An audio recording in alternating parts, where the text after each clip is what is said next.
Halo teman-teman, ini adalah sebuah PC namanya Jaura X5. Kenapa sampai saya pangku? Karena saya masih penasaran banget. Di dalamnya ada AMD Renoir Ryzen 4000 series. Ya, hari ini 21 Juli 2020 worldwide launching dan kita sudah punya dan kita sudah rakit. Kita mau benchmark bareng-bareng. Teman-teman penasaran apa enggak? Yuk kita bawa naik. Bambis, kita bawa naik.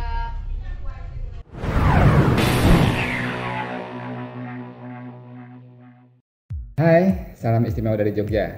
Teman-teman, hari ini tanggal 21 Juli tahun 2020.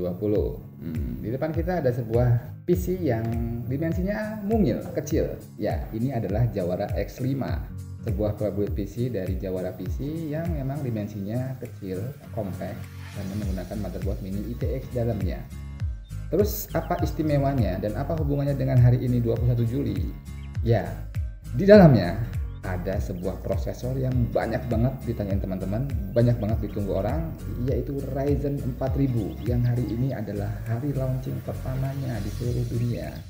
Dan di dalam PC ini sudah ada Ryzen 5 4650G, tepatnya Ryzen 5 Pro 4650G.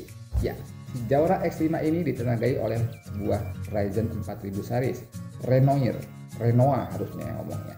Oke, kita akan beberkan dulu spesifikasinya. Jadi Jawara X5 ini menggunakan prosesor terbaru dari AMD Ryzen 5 Pro 4650G dengan motherboard B550M ITX karena kecil. Lalu untuk RAM-nya menggunakan 16 GB dual channel 3200 MHz natifnya dengan CL16. Terus storage-nya menggunakan 240 GB M.2 SATA. Power supply-nya menggunakan 550 watt active plus bronze dan sebuah casing mini ITX. Terus VGA-nya Oppo. VGA card-nya tadi kan di belakangnya ada huruf G-nya ya. Jadi di Renoir ini sudah ada VGA card-nya. Sebuah IGP Vega 8 7 nanometer. Gimana? Penasaran nggak dengan performance si Renoir ini yang banyak banget ditanyain teman-teman, yang banyak banget ditunggu orang? Jangan kemana-mana, kita akan bedah lebih detail sesaat lagi. Ya, ini adalah Jawara X5, PC yang cukup mungil, tapi di dalamnya ada Ryzen 5 Pro 4650G, teman-teman. Yuk kita bedah. Ya, Jawara X5 ini benar-benar dipersenjatai dengan Ryzen 4000 series. Dan hari ini launch day-nya worldwide, jadi kita akan bahas detail mengenai prosesornya, seperti apa sih si Renoir ini. Renoir apa Renoir? Renoir ya, ben gampang, aku wong Jawa soalnya. Oke, si Renoir ini yang dipasang di Jawara X5 ini adalah Ryzen 5-nya. Jadi Ryzen 5 Pro 4650G dengan 6 core 12 thread, base clock-nya 3,7 GB dan maksimum clock-nya di 4,3 GB.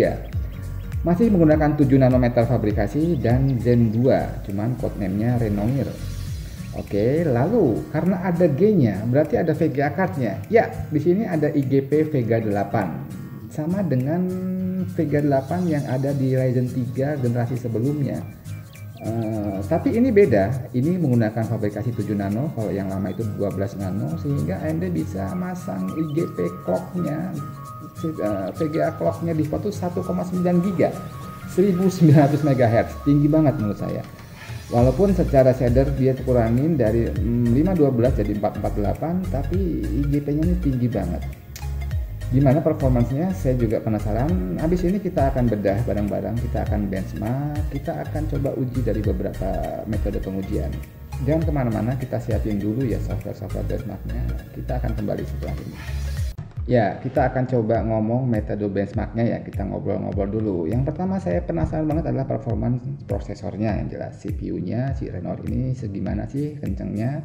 Yang kedua adalah masalah IGP-nya. Vega 8-nya ini yang 7 nano ini sekencang apa dibandingkan yang lalu, atau performanya segimana kenceng. Lalu yang ketiga masalah konsumsi daya. Seboros apa sih dengan sekencang itu prosesor IGP 1900 MHz, apakah berimpact pada konsumsi daya? Kita akan benchmark bareng-bareng habis ini. Kita akan menggunakan dua skenario karena rumornya memang headroom overclocknya dari si Renoir ini katanya luar biasa oke. Jadi saya juga penasaran untuk mengoverclocknya. Walaupun ini sistem yang mini ITX yang compact, tetap saya akan coba mengoptimalkan secara maksimal ya. Yang pertama kita akan gunakan skenario default dulu. semua kita jalankan dengan default. Kita akan menggunakan beberapa metode pengujian. Jadi kita ada dua skenario, default dan overclock. Untuk beberapa poin kita akan menggunakan Cinebench R15 dan R20 untuk menguji performa prosesornya. Lalu untuk IGP-nya kita akan menggunakan dua software, 3D Mark Firestack dan Assassin's Creed Odyssey kali ya, yang ada internal benchmark-nya. Lalu juga kita akan mengukur konsumsi dayanya ketika kita menggunakan simulasi render dari Cinebench, juga ketika kita menggunakan simulasi game dari Assassin's Creed Odyssey. Nanti kita akan lihat gimana sih default performance-nya, gimana sih kalau udah dioptimize dengan overclock, dan bagaimana sih konsumsi dayanya. Yuk kita mulai benchmark bareng-bareng. Oke, untuk kondisi OC-nya kita menyeting prosesornya jalan di 4,3 GB, GPU-nya jalan 2200 MHz, dan memorinya jalan di 3600 CR18. Dan kita lihat hasilnya untuk standar di R15 Cinebench 1500 CB dan di kondisi overclock 1585 CB. Oke, berikutnya kita lihat Cinebench Release 20. Apakah hasilnya cukup memuaskan? Oke, untuk standarnya dapat 3524 fps dan ketika teroverclock 3000 ketika teroverclock. Kita selanjutnya lihat di 3D Mark Firestack.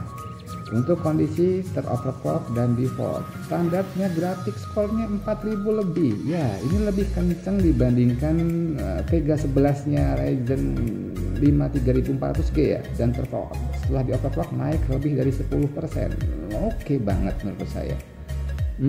Lumayan oke untuk sebuah IGP. Oke, lihat konsumsi watt-nya untuk gaming standarnya 70-an watt, ketika ter-OC naik jadi 97 watt. Bagaimana dengan simulasi rendering dengan Cinebench? Kita lihat kondisi defaultnya 89 watt dan kondisi overclock 100 kecil 102 watt. Oke banget menurut saya. Oke, sudah kita lihat bareng-bareng benchmarknya. Secara umum saya pribadi cukup impresif ya, dengan kondisi default saja dia sudah bisa mencetak skor di 3D Mark Firestack grafik skornya di atas 4000. Dan konsumsi dayanya juga relatif sangat rendah untuk sebuah 6 core 12 thread plus sebuah VGA card yang lumayan kencang, nggak sampai 100 watt. Tapi kita lihat untuk gaming sekitar 80-an watt aja, untuk render juga sekitar 88-90 watt saja untuk kondisi default. Cukup impresif menurut saya dengan komposisi seperti itu, 6 core 12 thread plus IGP dengan komposisi daya segitu relatif sangat rendah. Oke, dan suhunya juga masih terjaga sangat normal dengan sistem yang sumpah begini. Ini kan compact ya, memang namanya ini kita ngejar simple dan compact, jadi secara airflow juga tidak akan sesempurna casing yang besar. Dengan kondisi itu pun masih dalam toleransi oke, 70-an derajat untuk gaming, 80 derajat untuk rendering, masih oke. Dan pada kondisi overclock juga peningkatan performanya relatif lumayan, dalam artian di atas 10% dalam grafik performance. Juga untuk konsumsi dayanya naiknya juga nggak banyak-banyak banget. Jadi secara umum Renoir ini sepertinya masa depannya relatif sangat cerah ya. Dia mungkin masih membatasi kemampuan IGP-nya. Kalau dia mau masukin lebih banyak shader processor di dalamnya, rasanya VGA card-nya sangat-sangat powerful ke depannya. Oke, itu mungkin review singkat kita, review pertama kita tentang Renoir Ryzen 4000 series. Mungkin dalam beberapa kali ke depan kita akan bahas lebih detail dengan sistem yang full system, bukan yang mini ITX, bukan yang compact, sehingga kita coba mengeksplor lebih dalam, mengulik lebih detail tentang kemampuan si Renoir ini. Tetap dukung channel kita, subscribe, share, dan like, sangat kita harapkan dari teman-teman semua. Oke, terus dukung channel kita, semoga bisa memberikan manfaat buat teman-teman informasi yang singkat ini. Bila ada salah informasi atau saran bisa tulis di bawah ya, di komen. Stay tune di Jawara Media, kita pasti kembali lagi dengan video-video yang lebih dahsyat. Teman-teman, saya balik lagi. Tadi saya iseng otak-otik men-tweaking lebih dalam, terutama di RAM-nya, memorinya yang natifnya 3200. Ternyata bisa sampai 4400 dan masih benchable. Jadi saya masih penasaran banget sampai saat ini. Terus IGP-nya, tadi kan kita setting 2200 nih. Kita masih bisa benchmark di 2400. Jadi saya perlu satu video lagi, kita akan upload satu video lagi untuk explore lebih dalam tentang kemampuan overclocking si Renoir ini. Jadi jangan kemana-mana, subscribe aja biar pasti nggak ketinggalan upload video kita yang berikutnya. See you again.